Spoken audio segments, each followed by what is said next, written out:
នេះស្វាគមន៍មកកាន់ Fruity Week វគ្គទី6សប្តាហ៍ទី1 The fruit has greenish yellow skin with bumps អូខេអញ្ចឹងផ្លែឈើហ្នឹងសបករបស់វាហ្នឹងគឺវាមានពណ៌លឿងកាត់បៃតងហើយវាមានអា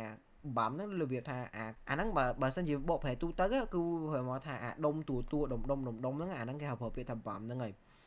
ដល់ពេលកន្លែងនេះអ្នកដាក់ដុំលើផ្លែទៀបណាដុំហ្នឹងអាហ្នឹងបាំដូចគ្នា right ហើយខ្សាច់របស់វាហ្នឹងគឺពណ៌សមានរសជាតិ creamy នេះបើសិនជា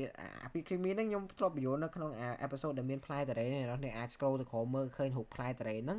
គឺអា creamy ហ្នឹងហើយមានភាពក្រែមអូខេនៅពេលយើងខាំផ្លែតារ៉េខាំផ្លែទៀបទៅវាមានអារសជាតិហ្នឹង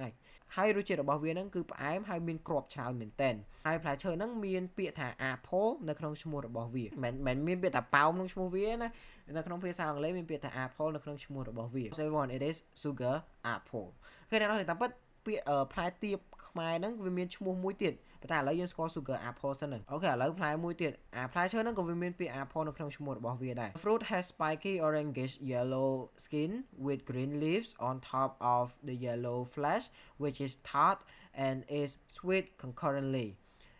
we can also use it in our fruit ផ្លែឈើហ្នឹងគឺវាមានសបកពណ៌លឿងកាត់តក្រូចហើយសបកវាហ្នឹងមានឡាមុ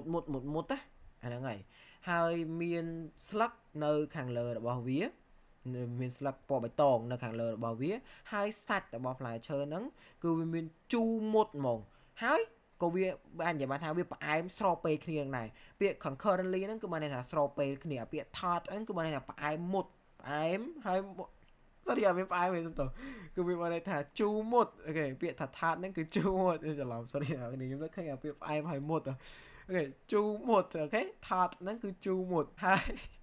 ហើយ sweet ហ្នឹងផ្អែមអូខេហើយយើងអាចប្រើវានៅក្នុងម្ហូបរបស់យើងបាន alright everyone it is pineapple អូខេដល់នេះកុំភ្លេចចុច follow ម្នាក់មួយផងអរគុណច្រើនបាយ